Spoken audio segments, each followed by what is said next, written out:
vous les représenter maintenant que vous les avez sous les yeux. C'est plus agréable.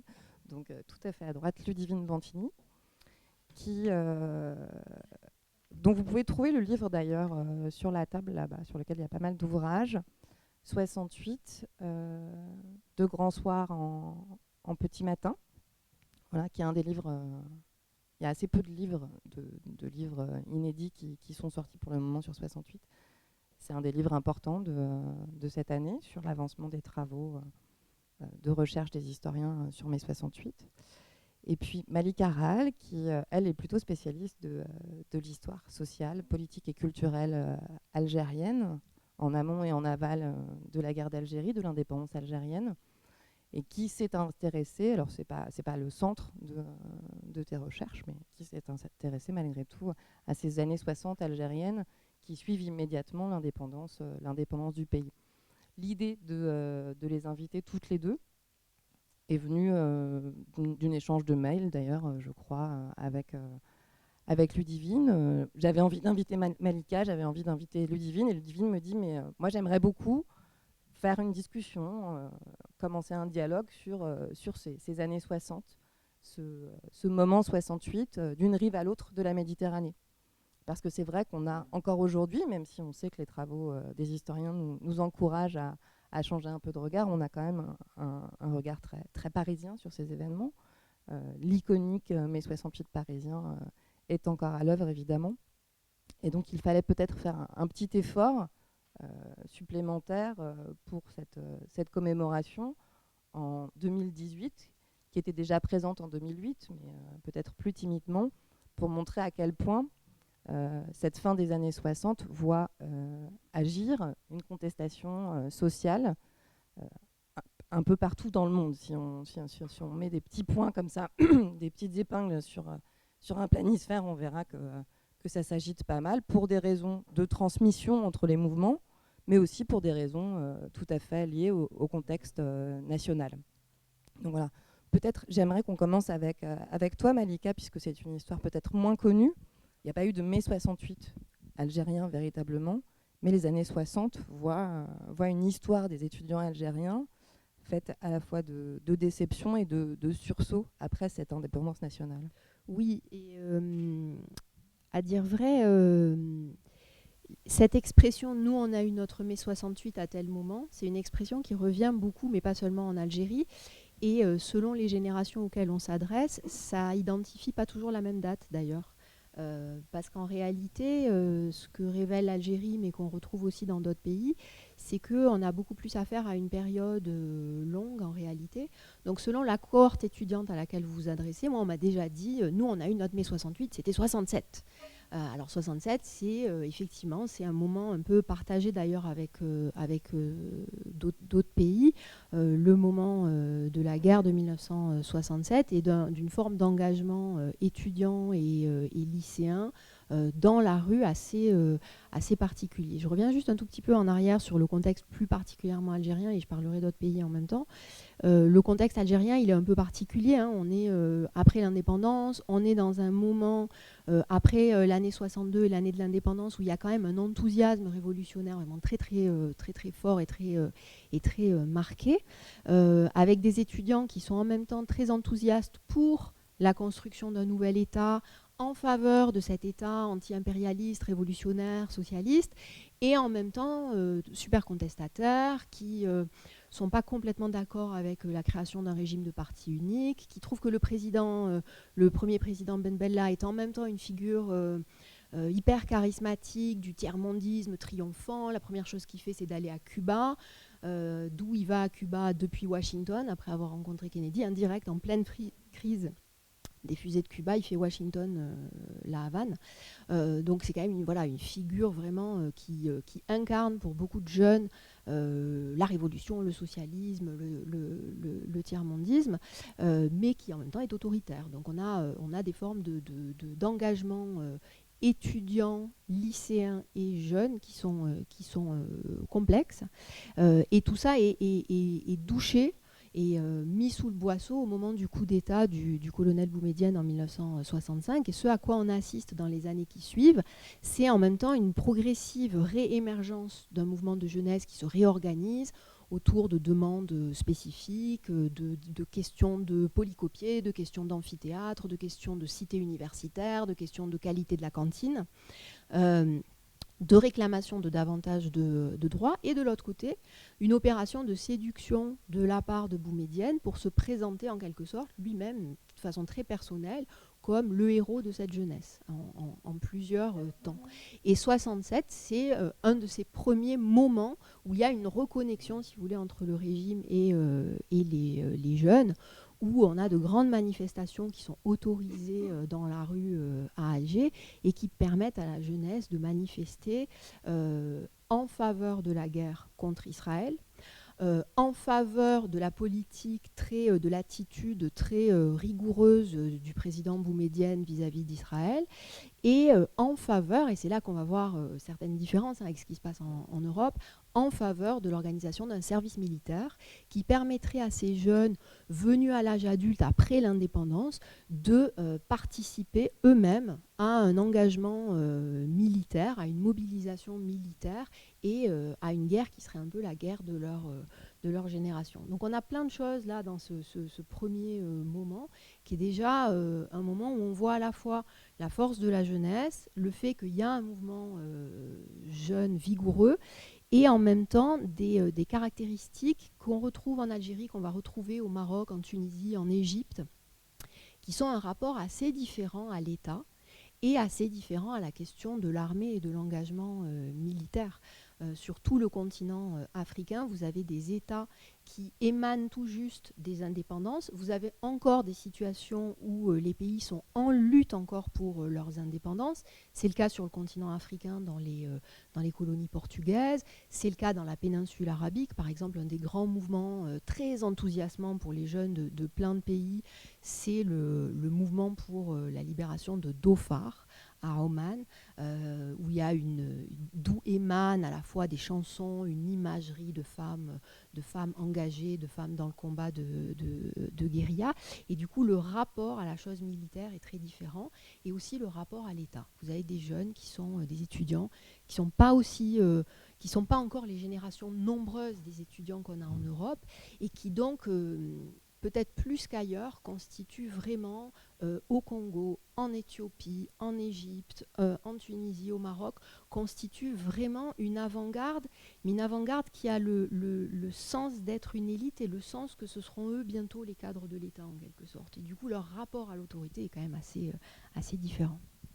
Peut-être aussi leur rapport à la génération précédente. C'est-à-dire que c'est compliqué de détester ceux qui ont participé à une guerre de libération, qui vous permettent à ce moment-là de manifester dans la rue et d'imaginer de s'impliquer de cette façon-là dans C'est la galère. C'est la galère. Cette question de génération, elle est très importante. Elle est très importante parce qu'il y a des générations guerrières avant et des générations mythiques.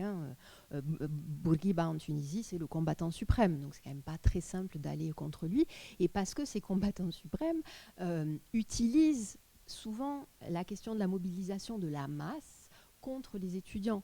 Dans certains cas, vous avez vraiment un sentiment quand même de trahison de la part de ces chefs d'État qui voient se mobiliser les étudiants, parce qu'on est dans des pays où on fait un effort pour éduquer la jeunesse qui est encore colossal. On passe très très vite, on a des courbes d'augmentation de la scolarisation et de l'alphabétisation qui sont extrêmement rapides dans, par exemple, tous les pays arabes. C'est vrai aussi, c'est un peu moins rapide dans les pays d'Afrique subsaharienne, mais c'est quand même très vrai. On a un investissement extrêmement coûteux dans ces étudiants. Alors les voir manifester, se plaindre, pas être content, casser des choses, vouloir des loisirs aussi, il y a le sentiment d'une trahison, et très vite, c'est le cas par exemple de Senghor au Sénégal, hein, on s'adresse aux parents pour dévaloriser ces jeunes et leur dire, écoutez, quand même, c'est des jeunes, ils singent l'Europe, ils suivent ce gars, comment s'appelle-t-il, Cohn-Bendit, ça doit quand même vouloir dire qu'il y a quelque chose de très illégal et de très dangereux dans ce que font ces jeunes enragés qui veulent voir des films, écouter de la musique, et qui on joue ces générations l'une contre l'autre en plus de tout. Alors, on imagine, Ludivine Bantini, que ce diagnostic d'ingratitude fait par la génération précédente, on le retrouve aussi évidemment en Europe à ce moment-là. Et la question qu'on voulait se poser ici, en vous invitant toutes les deux, c'était effectivement de voir un petit peu comment circulent ces modes de contestation, ce répertoire d'action, des manifestations, peut-être une manière de manifester dans l'espace public, pas seulement en marchant, mais aussi en écrivant, en adoptant une tenue, une manière de parler et des mots d'ordre, des revendications évidemment que l'on pourrait retrouver d'un pays à l'autre. Finalement, est-ce qu'à ce moment-là, les étudiants, meneurs ou pas de ces mouvements, sont des vecteurs véritablement de médiation, de passation de ces mouvements insurrectionnels étudiants qui éclosent un petit peu partout, en Europe au moins, si ce n'est de l'autre côté de la Méditerranée. Bonjour à toutes et à tous. Merci vraiment beaucoup de cette invitation. Je suis ravie en plus de discuter, qu'on discute toutes les trois. Ça me fait un vrai plaisir. D'autant qu'il y a plein d'effets d'écho, en effet, avec ce que vient de dire Malika.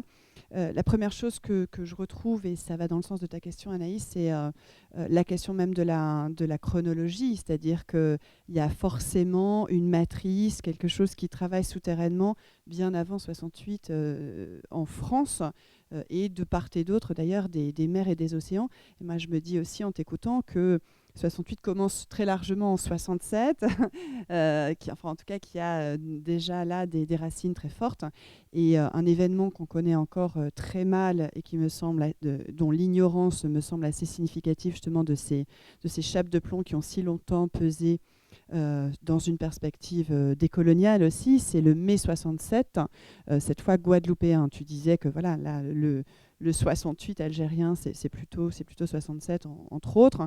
Et là, il y a quand même un mai 67 en Guadeloupe qui est très très important, sur lequel les historiennes et les historiens commencent à travailler, mais avec beaucoup de difficultés d'accès aux sources. Et donc c'est une grande manifestation, révolte accompagnée de grève qui part d'un acte raciste en Guadeloupe. Voilà. Et alors là, ce qui est quand même assez frappant, c'est que bien sûr, comme on s'inscrit dans une perspective assez fortement anticoloniale et dès lors comme prenant la succession de cet anticolonialisme anti-impérialiste, on retrouve bien sûr non seulement des allusions, mais des références vraiment très présentes, très actives au cours de l'événement à proprement parler 68. Donc c'est vrai qu'on peut considérer que cette dimension internationaliste, c'est beaucoup plus qu'un décor, c'est beaucoup plus qu'un arrière-fond de l'événement, c'est quelque chose qui est structurel, qui est une sorte de boussole. Alors là, je te rejoins aussi, Anaïs, dans ce que tu dis sur les étudiants et les étudiantes. C'est-à-dire qu'il ne faut pas non plus se leurrer sur la force et le poids de l'internationalisme dans l'ensemble de la population, y compris dans le mouvement ouvrier dont il s'agira évidemment de parler, et ô combien pour 68. Mais paradoxalement, l'une des forces principales de ce mouvement ouvrier, c'est le Parti communiste français. Et voilà, pour le dire dans une forme d'euphémisme, c'est pas sa grande phase d'internationalisme, disons que voilà. Et du coup, c'est moins par justement ces organisations ouvrières qui traditionnellement sont dans une logique anti-impérialiste, internationaliste et jadis anticoloniale. Hein, c'est moins par ces organisations-là que ça passe que essentiellement en effet par des étudiantes et des étudiants qui presque par essence, par vocation, sont davantage ouverts sur le monde, davantage portés au voyage. Il faut des moyens pour voyager, pour se déplacer. Il faut aussi une ouverture linguistique qu'on va retrouver notamment dans ce milieu étudiant. Il y a beaucoup d'échanges. En fait, il suffit de s'intéresser à la cité universitaire à Paris où on voit ce brassage de tant de nationalités et qui se mobilise aussi comme tel dans cette perspective internationale en solidarité immédiate avec ce qui se produit. Donc on voit très concrètement les pavillons de la cité universitaire se mettre au diapason du mouvement social, de la grève, de la mobilisation et des occupations, ce qui suscite d'ailleurs une forte inquiétude du côté des ambassades et des gouvernements des nations concernées. Donc il y a une perspective que l'on retrouve aussi, ce passage de l'anticolonialisme qui a tellement marqué les consciences dans une partie évidemment de la population française pendant la guerre d'indépendance algérienne. On retrouve ce passage de l'anticolonialisme à l'anti-impérialisme dans les archives de police, par exemple, qui sont très éloquentes au travers des arrestations, des interpellations de personnes qui avaient déjà pu être arrêtées pendant la guerre d'indépendance algérienne à la faveur de rassemblements, de manifestations, de distribution de tracts, de collage d'affiches, lesquels étaient toujours clandestins parce qu'interdits. Les manifestations étaient interdites pendant la guerre d'indépendance en métropole, en France. Et dès lors, en fait, ces mêmes personnes, on va les retrouver aussi en 68 parmi les personnes arrêtées. Donc on peut reconstituer comme ça des trajectoires qui montrent bien cette force de l'anticolonialisme, de l'anti-impérialisme et de manière générale de l'internationalisme, qui fait qu'on ne comprend évidemment pas 68 si on n'a pas en tête et le Vietnam et Cuba et la Chine, bien sûr, mais aussi plus encore, enfin pas plus encore, mais en tout cas ce qui est très frappant, ce sont en effet les modalités de circulation avec les voyages, les conférences, les débats, les transmissions d'expériences qui peuvent se faire vraiment de manière extrêmement concrète, extrêmement matérielle. Et on s'aperçoit que, par exemple, dans la cour de certaines universités occupées en 1968, on parle de la Palestine parce qu'il y a d'ailleurs des militantes et des militants palestiniens, mais aussi israéliens. Il y a vraiment des discussions, des débats très très importants sur la situation. Il y a des Iraniens et des Iraniennes qui viennent expliquer qu'à Téhéran aussi, il y a des universités qui sont occupées, en tout cas qui viennent rendre compte d'informations qui émanent de Téhéran, qui émanent aussi d'Ankara ou d'Istanbul, de Tunis. Bref, donc on a très concrètement, par le biais de cette présence tout spécialement étudiante, le témoignage très fort et agissant de ces expériences qui sont à la fois nationales, comme tu le disais, mais ce n'est pas simplement une juxtaposition d'expériences nationales, mais il y a une dimension très transnationale, au sens où, d'une part, il y a ces pratiques de transmission, de traduction aussi, de beaucoup de textes, et également des textes qui vont être, des tracts qui vont être rédigés en plusieurs langues. Et là, ça concerne davantage la grève ouvrière, on pourrait y revenir. Et notamment l'arabe et le français présents ensemble dans certains tracts de la grève. Mais c'est aussi pas seulement une dimension pratique de cette dimension transnationale, mais une dimension plus directement politique, l'idée d'abattre les frontières, quelles qu'elles soient. C'est quand même une des aspirations qui traverse et qui innerve 68, abattre les frontières géographiques, géopolitiques, mais aussi les frontières, certaines frontières sociales, notamment entre le monde étudiant et le monde du travail. C'est assez intéressant cette question de la circulation que tu commences à dessiner, Ludivine, parce que c'est un moment où on circule vers le sud un peu différemment de la période d'après, au sens où les pays du sud deviennent des centres. En fait, il y a un temps un peu, alors évidemment, j'ai un léger biais, hein, mais c'est vrai que l'importance de l'indépendance algérienne est assez spectaculaire dans ce sens-là, où les pays du Sud, ou certains pays du Sud, deviennent des centres et des lieux attractifs, des lieux où immédiatement on peut avoir envie de se rendre pour suivre ce qui se passe, parce qu'il s'y passe des choses et parce que c'est des lieux d'expérimentation qu'on rêve, ou de projection d'utopie qu'on essaie de dessiner, et du coup des lieux d'application possible de ces utopies. Alors c'est évidemment complètement vrai pour Alger, et c'est vrai pour Alger dès l'été 62. À l'été 62, vous avez trouvé des traces de jeunes Britanniques qui veulent convoyer des automobiles qui sont données par des associations au peuple algérien, et qui donc, font-ils l'été, ils prennent ces voitures et ils les conduisent jusqu'à Alger. Je ne sais pas s'il y a énormément d'étudiants britanniques qui rêvent d'aller passer aujourd'hui des vacances en Algérie, je ne suis pas très sûre, mais ça devient un lieu attractif, et un lieu où on a beaucoup parlé des pieds rouges, on a beaucoup parlé des coopérants aussi qui parfois ont des engagements politiques très à gauche et viennent projeter des désirs d'utopie dans les pays du Sud nouvellement indépendants, parce qu'il y a un côté d'expérimentation sociale et politique. Et en même temps, on a des circulations interne de départ et de retour. Encore une fois, parce que ces étudiants ne sont pas très nombreux. Hein. On est à Alger, par exemple, à l'indépendance, on est à moins de 1000 étudiants algériens dans l'université d'Alger et ses centres de Constantine et d'Oran. En Égypte, on est à quelques dizaines de milliers et ces chiffres vont augmenter très rapidement. Dans les pays d'Afrique subsaharienne, on a des pays comme le Bénin où il n'y a pas une université d'État.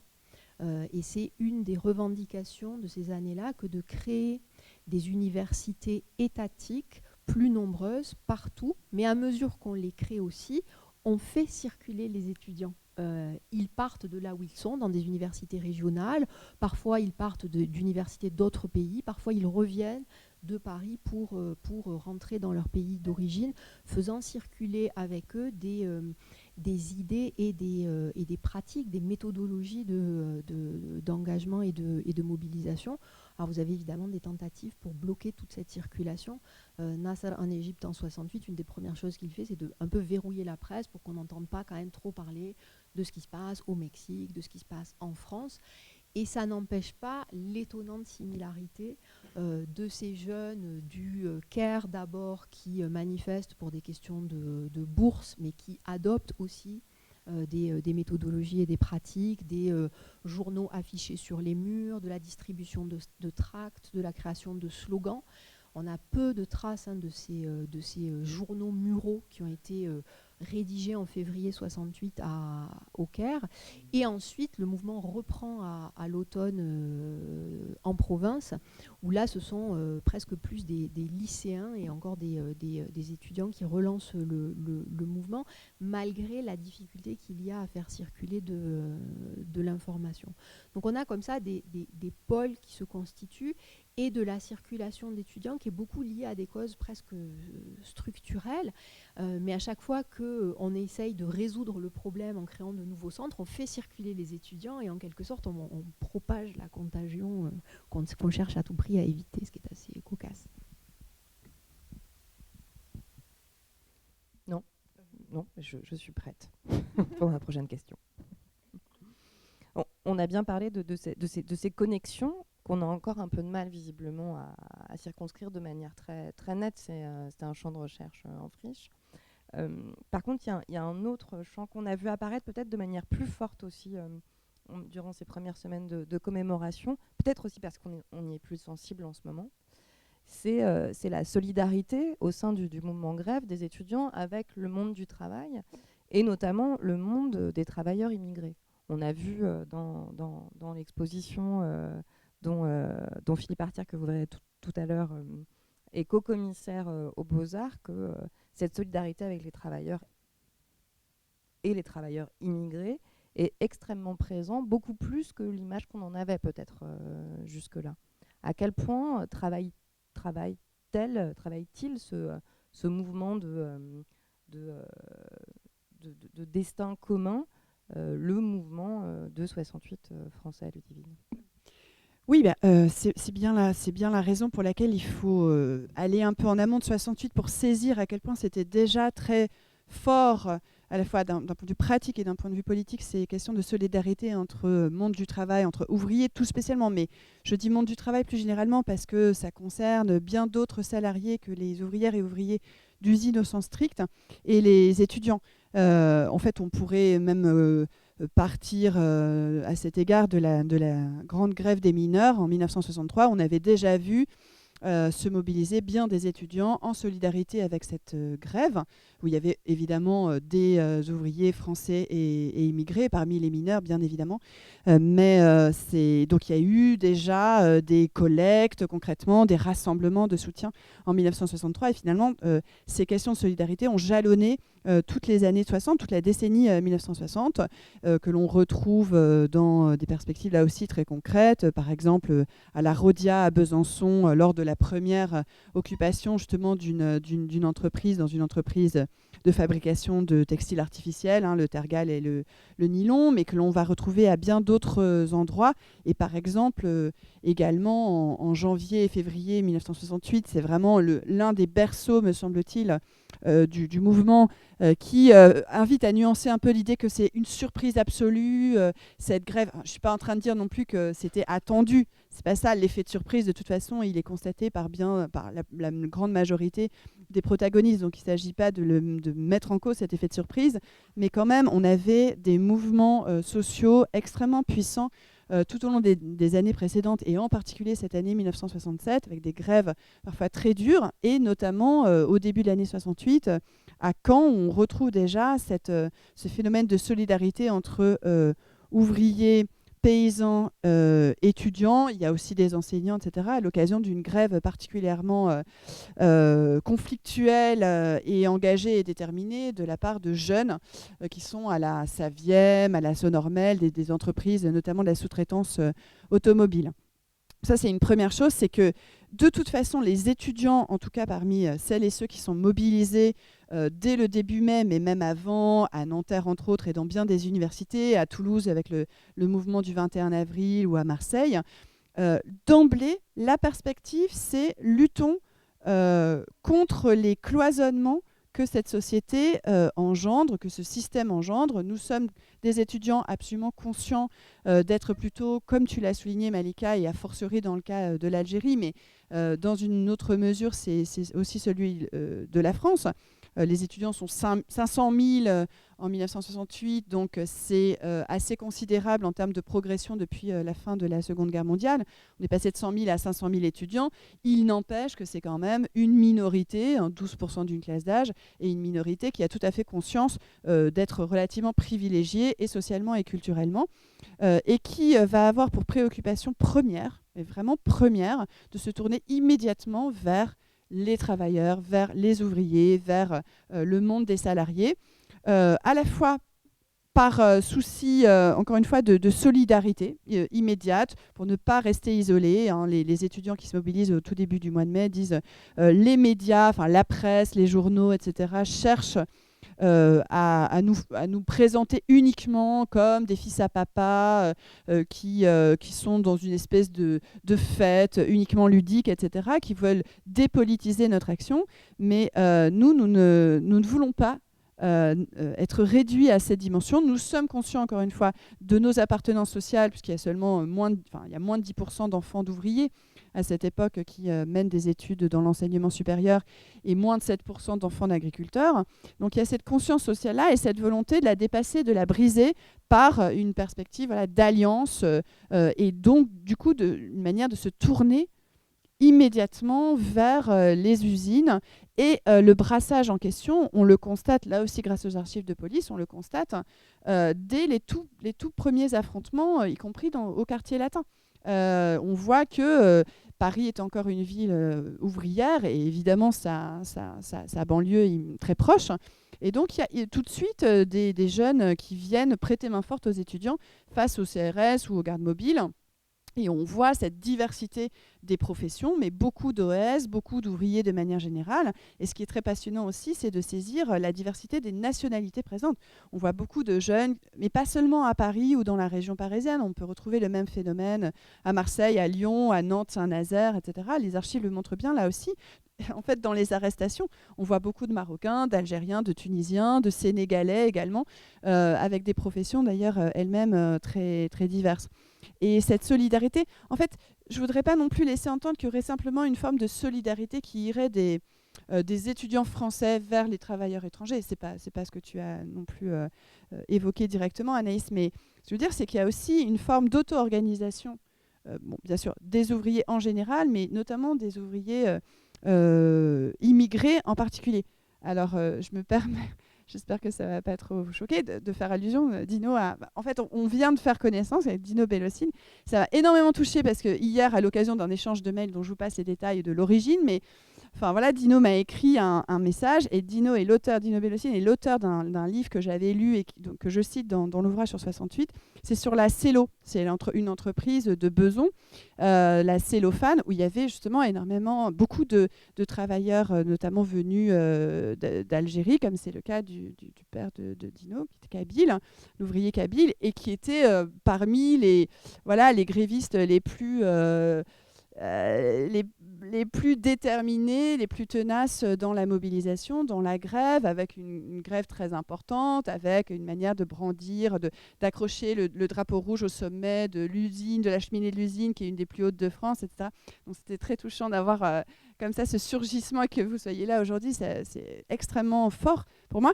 Et en fait, c'est très symbolique justement aussi de la très très forte présence, et il faut un sacré courage de la part tout spécialement des ouvriers immigrés, parce qu'on connaît la répression spécifique qui pèse sur eux, qui ne manquera pas de s'abattre et au sein des usines, des entreprises mobilisées et occupées, et plus généralement avec des phénomènes d'expulsion aussi qu'on n'évoque pas assez souvent, me semble-t-il, en juin 68.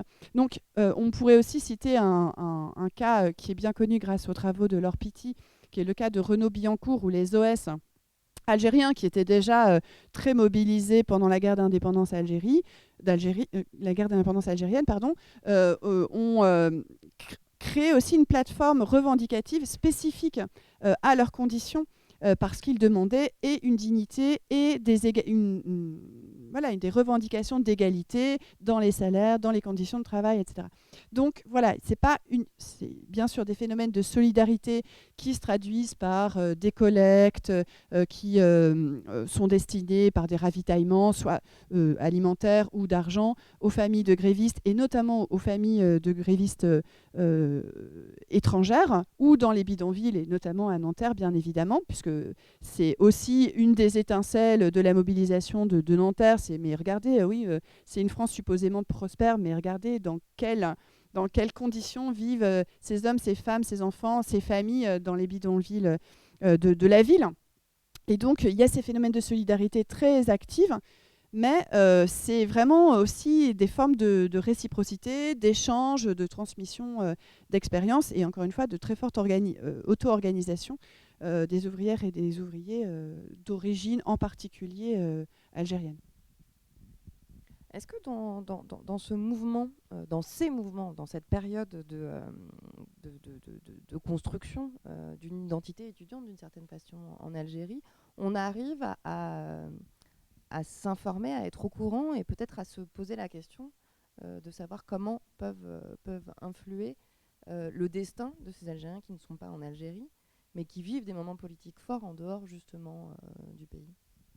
Oui, ça circule beaucoup, et ça a beaucoup circulé par le passé, c'est-à-dire que on pourrait développer assez longuement la façon dont l'émigration a servi de lieu vraiment de maturation du mouvement national, pour faire revenir ensuite en Algérie un mouvement peut-être plus organisé, avec des revendications plus claires, qui s'étaient un peu formulées loin de la répression coloniale directe dans son expression la plus violente.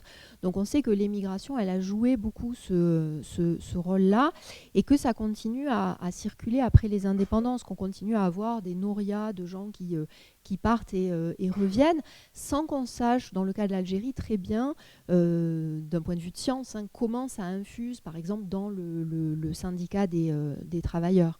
Alors après, la question de l'implication des syndicats dans les mouvements de jeunesse des années 60 et des années 70, il est très variable selon les pays. En Algérie, il n'est pas spectaculaire. Au contraire, le régime arrive très bien à relativement bien scinder les deux mouvements, pour faire que le mouvement jeune demeure un mouvement assez isolé, et notamment le moment où ça se devient très, très visible, c'est à partir de 1968, lorsque les franchises universitaires ne sont plus respectées et que les forces de l'ordre pénètrent notamment à la fac centrale d'Alger, et qu'on utilise également le syndicat et les dockers pour réprimer les étudiants. Donc on n'assiste pas à une alliance des deux ou à un rapprochement des deux, mais au contraire à une utilisation assez forte des uns contre les autres. Mais quand on regarde les choses depuis les pays du Sud, ce qui est intéressant, c'est que, j'allais dire en écoutant Ludivine, presque plus que les travailleurs qui circulent, ceux qui se voient beaucoup, peut-être parce que c'est plus rare et que c'est quand même relativement exceptionnel et remarquable, c'est qu'on a des circulations de combattants très concrètes. C'est-à-dire que les références internationalistes à Cuba, à la Palestine, à l'Angola, au Mozambique, au Zimbabwe, c'est rendu très très concret par le fait qu'il y a des gens qui sont là, en fait, dans les pays qui parviennent un peu plus que d'autres à développer des universités, à développer des écoles. On invite des jeunes à venir se former.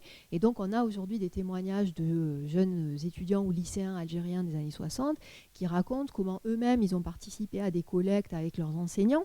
Parfois, ces enseignants étant eux-mêmes des coopérants européens de gauche ou des pays de l'Est, qui organisent des collectes et ils vont en délégation apporter l'argent aux représentants du Vietnam, aux représentants de ZAPU, du MPLA, pour leur donner de l'argent, et comment ils ont aussi à côté d'eux dans les classes des camarades qui sont plus âgés que parfois, mais qui ont été envoyés par leur parti interrompre leur engagement combattant pour aller se former en Algérie ou dans d'autres pays et revenir ensuite servir de cadre au mouvement. Donc il y a une présence très concrète, il y a une circulation très concrète de ces combattants, qui fait que du coup, la notion de révolutionnaire ou de révolution, elle a un poids, elle a une réalité d'une certaine façon assez différente de celle qu'elle peut avoir en Europe, peut-être, un peu moins fantasmatique, mais beaucoup plus concrète. Au fond,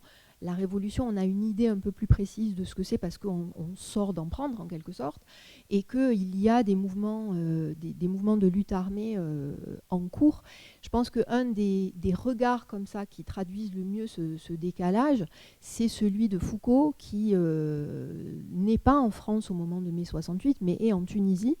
Et en réalité, il n'est pas en Tunisie en mai 68, il est en Tunisie en mars 68, puisque le mai 68 tunisien, c'est mars, qu'il soutient le mouvement qu'on appelle le mouvement Perspective, qui est un des grands mouvements de gauche clandestins, dont l'engagement dans les manifestations de mars le soumet vraiment à une répression extrêmement forte, avec des emprisonnements parfois très longs, de militants de Perspective, et que donc, en sa qualité d'enseignant étranger, il est un peu en mesure de soutenir, de cacher parfois des militants, et qui revient en France avec un léger dédain quand même pour ce que c'est que mai 68 en France, parce qu'il a ce regard un peu décalé de dire avec l'aristocratie de ceux qui ont été un peu près d'un mouvement peut-être plus répressif, plus dur, de dire non mais quand même, vous savez pas bien ce que c'est la répression, parce que nous on a vu la vraie répression en Tunisie. Donc ce décalage, on le voit aussi dans les regards de ceux qui se sont déplacés et qui peuvent être en décalage par rapport à certains événements du fait de leurs expériences immédiatement antérieures. Puis il y a peut-être un énorme stage intensif, d'une certaine façon révolutionnaire, qu'est le Festival de la Panaf, très peu de temps après. C'est-à-dire que là, les jeunes Algériens voient arriver tous les révolutionnaires tiers-mondistes du monde avec leur manière d'être, leur manière de se présenter, leur manière de parler, leur discours. On a beaucoup parlé de la dimension artistique, esthétique du festival panafricain, mais il y a aussi, et ça on le dit assez peu souvent d'une certaine façon, on oublie un peu cette dimension-là, mais on travaille. Il y a des séminaires, il y a des discussions qui vont d'ailleurs être assez douloureuses pour certains groupes révolutionnaires, je pense aux Black Panthers, qui vont se heurter à l'incompréhension de leur public en face, qui pourtant les attendait avec beaucoup d'impatience et d'admiration. Oui, c'est un peu dur de résumer le Panaf, et en plus c'est un peu dur de le faire de façon critique, parce que dès qu'on se met à en parler, on est immédiatement happé dans un truc hyper enthousiasmant. C'est magnifique, c'est merveilleux, ça dure 15 jours, c'est formidable. On fait venir des groupes artistiques, alors principalement d'Afrique, c'est organisé sous l'égide de l'Union africaine, et donc le gouvernement algérien, qui est quand même assez dans une position un peu d'hôte et d'organisateur principal, envoie des délégués pour aller chercher dans chaque pays des représentants, y compris de guérillas encore en cours justement, qui envoient qui des danseurs, qui des troupes de théâtre, qui des intellectuels ou des représentants de mouvements jeunes. Et du coup, on a effectivement une présence qui se décline en différents moments. Ces moments artistiques, de performances artistiques, les plus célèbres, évidemment, si vous avez vu le film de William Klein, vous connaissez ça par cœur, c'est celle de Myriam Makeba, c'est celle de Archie Shepp, qui joue notamment avec une troupe touareg. C'est des représentations théâtrales, c'est les tambours du Bénin, et c'est un ensemble d'artistes ou de militants d'ailleurs, notamment ceux qui viennent d'Amérique du Nord, qui considèrent que c'est pour eux le retour à l'Afrique, quoi. C'est ce qu'ils ont toujours souhaité, voulu, et le retour à l'Afrique se fait par l'Algérie, ce qui est assez, je pense, déroutant pour eux en réalité. Et qu'il y a effectivement des décalages de discours assez forts. Hein. Dans les Black Panthers, il y a un discours qui est très basé sur noir-blanc, qui est un discours qui est inaudible pour les Algériens, pas seulement pour des raisons de couleur de peau, mais aussi pour des raisons de formalisation de ce que c'est que l'impérialisme, et aussi probablement parce qu'il y a une certaine méfiance face à des gens qui ont une vision extrêmement romantique de la révolution. Voilà, cette révolution qui est défendue par Cleaver, par exemple, à Alger, elle se heurte un peu à ces jeunes Algériens qui disent « Non, mais nous, ça va, quoi. On voit bien ce que c'est une révolution. Et avec vos idées un peu simplistes, ça va pas fonctionner complètement. » Et en même temps, on a des interventions très intellectuelles, des débats qui sont organisés un peu à l'extérieur d'Alger, mais qui sont souvent reproduits dans les salles de l'université en plein centre, où il est question de la décolonisation, de l'impérialisme, avec un discours quand même extrêmement fort en arabe de Boumedienne à l'ouverture du festival sur ce que c'est qu'une culture révolutionnaire et la nécessité vitale qu'il y a pour les pays africains à développer une culture révolutionnaire, parce que c'est par la culture qu'on évitera de sombrer de nouveau dans des violences qui sinon deviendront des violences génocidaires. Donc vraiment le rôle de salut dévolu à la culture et au développement des pays africains. Et le troisième aspect, c'est presque la présence physique de ces foules dans les rues d'Alger, et le fait qu'elles participent au développement d'une esthétique qui est similaire, qui reprend certains aspects de l'esthétique des corps qui se développe dans les mouvements européens, mais qui a cette dimension militariste très forte, qui pour certains peut-être est jouée, est mise en scène, je pense aux Black Panthers, mais qui pour d'autres est en fait très concrète. Réellement, ils sont venus directement de mouvements de guérilla, marcher dans Alger, jouer des pièces de théâtre, chanter et puis repartir pour continuer le combat. Donc c'est pas que du folklore, il y a cette vitalité en fait des mouvements combattants encore en cours. Et dernier point, autour de ces mouvements combattants, juste préciser que ce n'est pas qu'un mouvement africain, on a énormément d'Européens qui sont présents, on a des mouvements de pays arabes, traditionnellement Fatah a un bureau à Alger, et donc c'est l'endroit ou le moment où les mouvements arabes peuvent aussi croiser les mouvements africains dans un moment tout de même assez maghrébin, assez remarquable. On entend bien, Ludivine, à quel point ces années aussi sont, par ces circulations qui commencent et qui s'affirment, des années de renégociation esthétique de ce que doit être la révolution.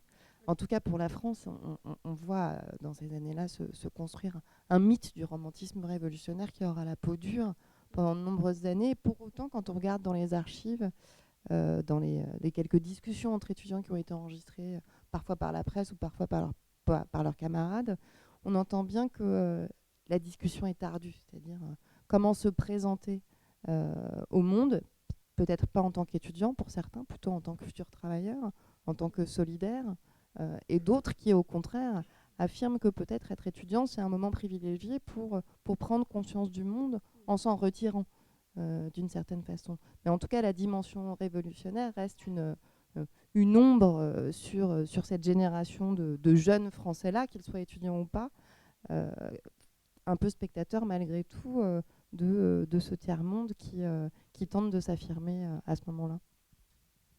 Oui, ce qui est très important en effet dans ces rencontres sociales, ce brassage et de nationalités et où les barrières sociales évidemment, elle ne tombe pas à proprement parler, mais elle s'affaisse un peu, elle se fragilise au regard et à la faveur de ces discussions, de ces débats qui sont bien plus complexes et bien plus nombreux que ce que l'on peut dire en général quand on évoque les fameuses grilles de l'usine Renault-Billancourt qui se sont refermées le 17 mai 68 devant le cortège de 3000 étudiantes et étudiants qui arrivaient du quartier latin et notamment de la Sorbonne. Ça va vraiment bien au-delà, tous ces débats.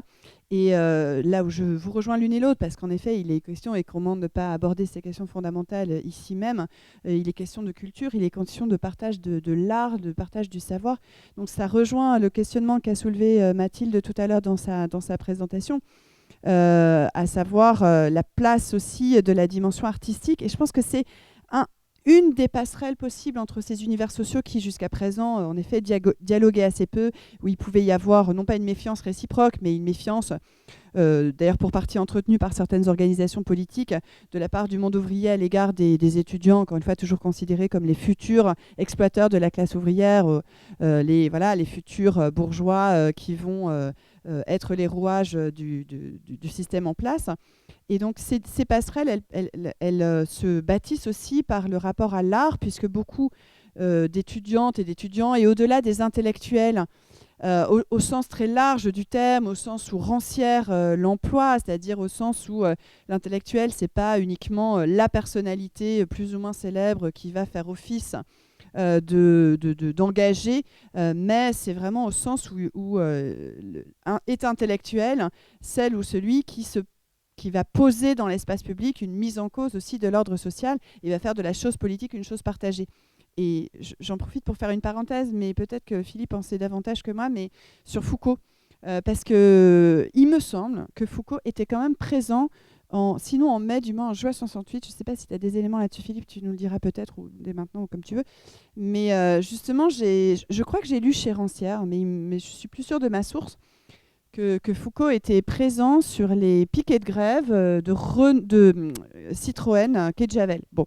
Et que donc il y aurait eu une espèce de continuité, et notamment face à des piquets de grève qui sont réprimés. Et donc comment ça se traduit concrètement ? Ça se traduit par une force de proposition qu'on retrouve. Alors là, c'est pas la peine que j'en parle, puisqu'il y a Philippe Artir qui est là et qui en parlera bien davantage et bien mieux.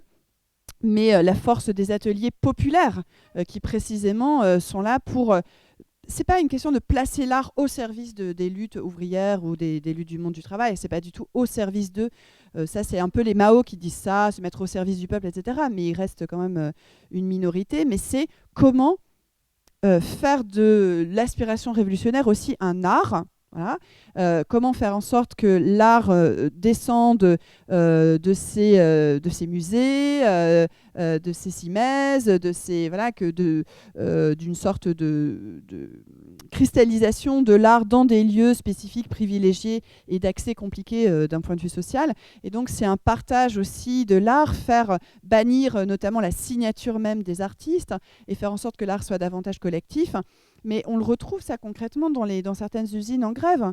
Je pense à Peugeot-Sochaux, mais de manière générale chez Peugeot, ça a été très important, mais notamment à Peugeot-Sochaux, qui était un des bastions d'une grève très dure et très longue, notamment en juin 68. Et c'est là qu'il y a notamment 2 morts le 12 juin 1968, Henri Bello et Pierre Blanchet, qui meurent lors de l'affrontement avec les CRS, dont l'un d'une balle en pleine tête. À Peugeot et notamment à Sochaux, on fait des fresques. Là, on dessine des fresques sur les murs de l'entreprise occupée. Et donc, il y a cette volonté de s'approprier une manière commune et partagée de faire de l'art pour qu'il ne soit pas réservé à une élite. Il y a toujours, en tout cas, un fort débat qui traverse le moment 68 à cet égard. Et tout à l'heure, on parlera bien davantage et bien mieux que je ne peux le faire de la danse, de la pratique chorégraphique. Mais ce qui m'a beaucoup frappé, notamment dans les archives, encore une fois, qui sont à foison sur ce moment, c'est que pour la première fois, me semble-t-il, de leur existence sociale et artistique, les danseuses et danseurs de l'Opéra de Paris se réunissent, mais ce ne sont pas les seuls à se mobiliser parmi les danseuses et danseurs de la région parisienne, entre autres, mais ils participent à un comité d'action de la danse et ils et elles se réunissent presque chaque jour en mai et début juin 68, tiennent des assemblées générales et se posent énormément de questions. D'ailleurs, dans un mouvement de balancier, c'est-à-dire ils et elles se disent nous sommes trop en marge de la société, nous ne sommes pas suffisamment des protagonistes du monde social, nous pouvons porter cette aspiration de nous impliquer davantage dans ce monde social et en être véritablement des actrices et des acteurs à part entière. Donc éviter là aussi ces frontières et ces formes de déconnexion entre les mondes de l'art et les mondes d'autres mondes du travail. En particulier dans le cas de la danse. Et justement, en retour, ces artistes se disent comment faire pour que la danse soit posée comme un enjeu politique. Et pas seulement culturel, mais véritablement un enjeu politique, c'est-à-dire que par la danse, par le rapport au corps, par un rapport libéré au corps, par une sorte d'émancipation à l'égard de certains carcans, par rapport au tabou que représente encore le corps. Et c'était très intéressant. C'est toi Anaïs, qui disait, voilà, ma mère, elle s'est assise par terre et elle continue à s'asseoir par terre. Et c'est vrai que en fait, c'est assez incroyable. D'ailleurs, il y a Annie Ernaux qui en parle magnifiquement, entre autres dans Les Années, où elle dit, mais oui, faire des sit-ins, aujourd'hui ça nous paraît relativement banal, mais c'était extrêmement fort comme expérience sensible et politique, au fond, parce que c'était s'approprier un espace et libérer aussi ce rapport au corps. Et donc les danseuses et danseurs qui se mobilisent en 68, à cet égard, portent vraiment une réflexion très, très forte, qui peut toucher aussi bien sur la mise en cause de la privatisation des cours au détriment d'un engagement public en faveur de la danse en particulier et des arts en général. Comment faire en sorte aussi que grâce en faisant de la danse, par exemple en l'enseignant davantage dans les écoles, en la partageant comme un enjeu essentiel, on va permettre aussi de faire du corps une force politique, parce que se sentir plus en harmonie justement avec l'espace, c'est déjà aussi poser des questions qui sont fondamentalement politiques, au sens, voilà, dans le sens que je disais aussi de l'intellectuel, tel que l'imagine entre autres Rancière. Enfin bref, donc c'est une manière de rendre sensible une expérience politique qui passe par l'art et qui passe par l'idée de faire de l'art, même si voilà, ça dure le temps d'un printemps, mais ça aura des effets, me semble-t-il, plus structurels dont on a encore aujourd'hui dans cet espace même la conséquence, me semble-t-il, et l'héritage, un héritage vivant. Mais c'est faire de l'art autre chose qu'une réserve, voilà, et qu'un répertoire uniquement destiné à une élite. Donc c'est toute une interrogation sur le monde social et ses frontières à briser qui est posée là. Oui, alors du coup, en écoutant Ludivine, je me disais que un certain nombre de ces discussions et de ces enjeux, on les retrouve également dans les pays du Sud, mais avec une coloration particulière. C'est-à-dire que la question de l'art, elle se pose de façon urgente, mais elle se pose de façon urgente avec une question fondamentale qui est la question de qu'est-ce que c'est qu'un art qui est à nous ? Qu'est-ce que c'est qu'un art africain? Qu'est-ce que c'est un art maghrébin? Qu'est-ce que c'est un art algérien? Chaque pays ayant sa propre déclinaison de la question. Comment on fait pour avoir un art à nous et qui soit un art populaire? Et comment ça s'articule avec la question de la modernité? Comment fait-on pour avoir un art qui soit un art authentique, mais qui ne soit pas un art réactionnaire ou vieillot? Parce qu'on a quand même en tête encore toute cette imagerie de la colonisation qui associe ce qui est l'identité ancienne à quelque chose de vraiment vieux jeu et dépassé. Donc on a des organisations de mouvements artistiques qui se font dans ce cadre-là. Je pense par exemple, pratiquement en même temps que le PANAF, au Maroc, il y a l'école des beaux-arts de Casablanca avec quelqu'un qui s'appelle Farid Belkahia qui organise la première grande exposition publique dans l'espace public à Marrakech sur la place Jemaa el-Fna. D'artistes présentant leurs œuvres dans la rue qui sont ensuite répercutées et transportées sur une place publique à Casablanca autour de ces questions-là. Et ces questions-là, elles sont aussi largement débattues dans des publications. Au Maroc, ça va être la revue Souffle, qui est quand même une revue très intellectuelle dans ces questionnements. En Tunisie, ça va être la revue Perspective qui donne son nom au mouvement dont je parlais précédemment. Il y a des tentatives d'organiser des galeries qui permettent de représenter l'art qui est le nôtre, c'est-à-dire d'avoir Au Maroc, je pense à la galerie L'Atelier qui fait venir des artistes marocains, tunisiens, algériens, irakiens, syriens, palestiniens, italiens pour avoir une réflexion sur ce que c'est un art méditerranéen. Je pense en Algérie au mouvement Aoucham qui fait ressurgir des motifs qui sont des motifs de l'artisanat très ancien, avec toute une réflexion sur la façon de les réutiliser dans un art qui soit à la fois authentique et moderne, et qui permette en quelque sorte d'asseoir une identité qui est une identité de ces pays nouveaux qui sont en train de naître. Et ces questions-là, en fait, au fond, elles irriguent en même temps le mouvement étudiant, parce que beaucoup de ces manifestations que j'ai évoquées tout à l'heure, elles ont un contenu aussi autour de la question du néo-impérialisme ou du risque de néocolonialisme. Et il y a un rapport, par exemple, très ambigu avec la présence des coopérants. Ces coopérants français, dont certains sont de gauche et apportent avec eux la circulation d'idées qui permet d'être connectés ou qui contribuent à la connexion avec le reste du monde, mais en même temps la présence des coopérants, elle est contestée. En Tunisie, par exemple, ils sont très impliqués dans le mouvement des ciné-clubs. Il y a un participant de ces ciné-clubs qui, en plaisantant, dit les coopérants, de toute façon, dès qu'ils sont 3, ils créent un ciné-club. Mais on s'interroge sur comment on va pouvoir en fait se réemparer des ciné-clubs pour en faire quelque chose de plus tunisien. Et notamment, le problème, c'est que si vous voulez faire un débat et qu'il y a la moitié de coopérants, votre débat, il va être forcément en français. Alors avec ça va être quand même très compliqué de faire venir des ouvriers, des paysans pour discuter avec ces gens qui ne parlent pas du tout la langue. Et donc, on s'interroge beaucoup sur le cinéma tunisien. Qu'est-ce que c'est ? La question de la langue, qu'est-ce que c'est ? Qu'est-ce que c'est que l'arabisation, est-elle nécessaire ou pas ? Enfin, on commence à se poser toutes ces questions-là. Et de la même façon, on est dans un temps où, je le disais tout à l'heure, l'accroissement de l'alphabétisation est spectaculaire. Je pense que dans les pays arabes, on a un accroissement de l'alphabétisation qui n'a de précédent qu'en Europe de l'Est dans les années 30. Des courbes qui sont presque violentes tellement elles sont rapides. On est aussi dans un temps d'exode rural très rapide. Et donc se pose la question de quel est le rapport de tous ces néo-citadins, jeunes citadins, étudiants, etc., avec le lieu de leurs origines très proches, c'est-à-dire l'espace rural, comment on a un rapport avec lui, avec plein de tentatives, certaines artistiques et d'autres pas, de se reconnecter avec les campagnes.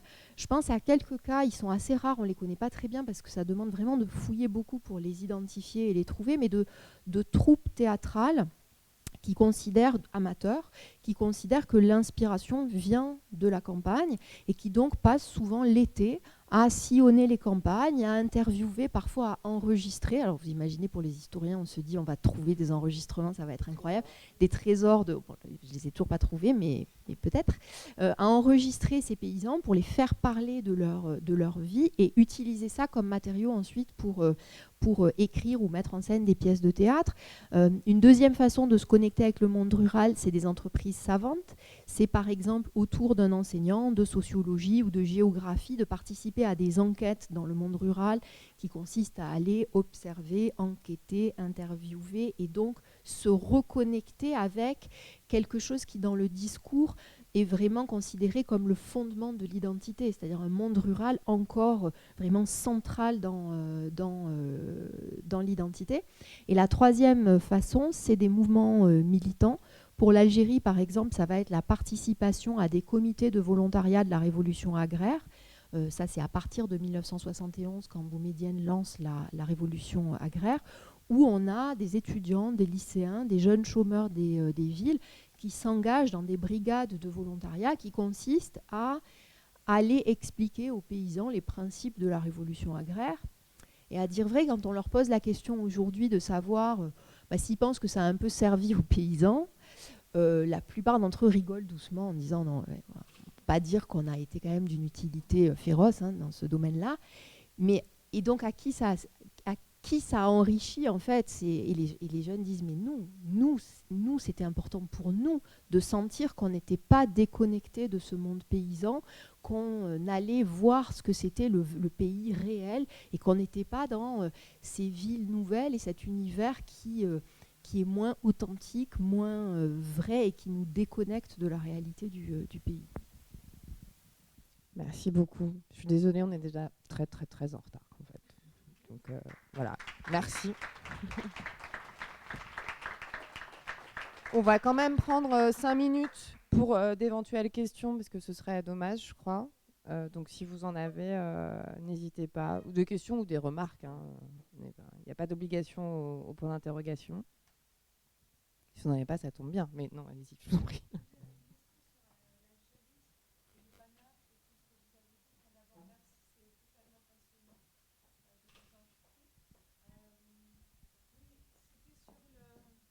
Le lien entre ce que vous aviez dit, où il y a une articulation qui m'a échappé, entre le fait que les étudiants,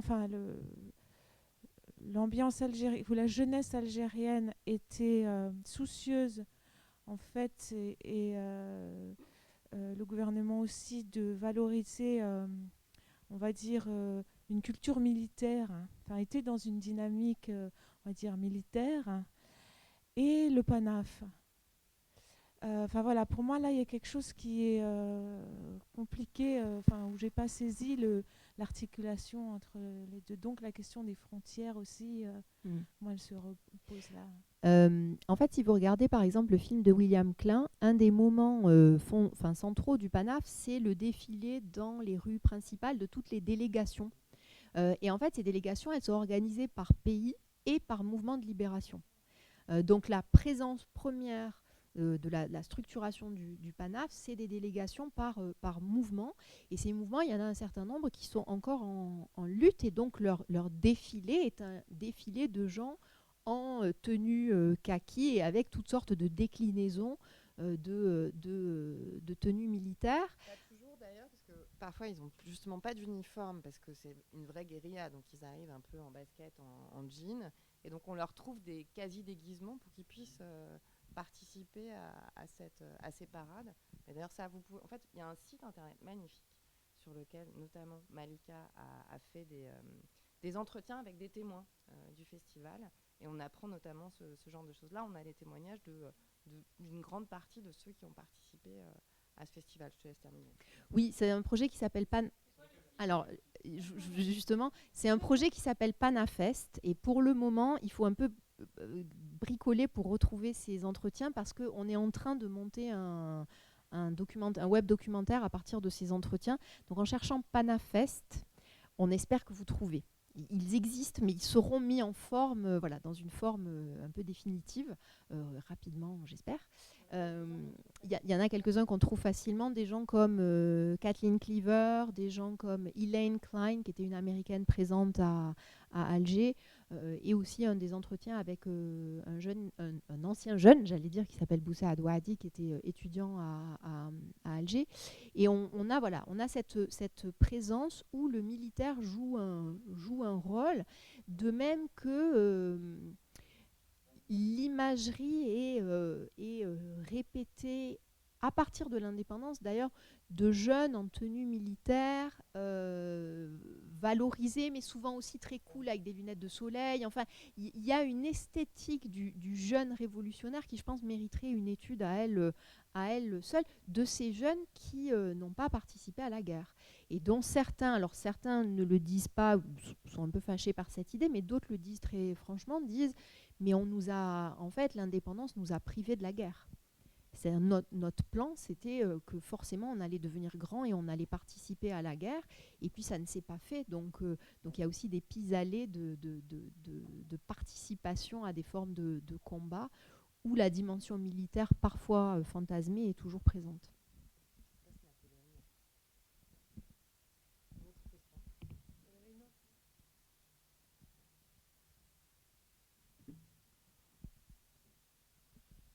Moi, j'en ai deux questions. La première, c'est que je suis un peu perplexe sur la transition continue comme ça entre Ben Bella et Boumedienne, parce que ça m'interpelle beaucoup, moi, personnellement.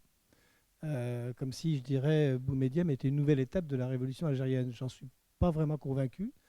Et ça peut être lourd de conséquences quand même dans l'interprétation qu'on fait de l'histoire de la révolution algérienne. La deuxième question, c'est que tout en comprenant très bien qu'on centre sur le Sud, il y a quand même l'ombre de l'Est qui me semble une terrible absente ici.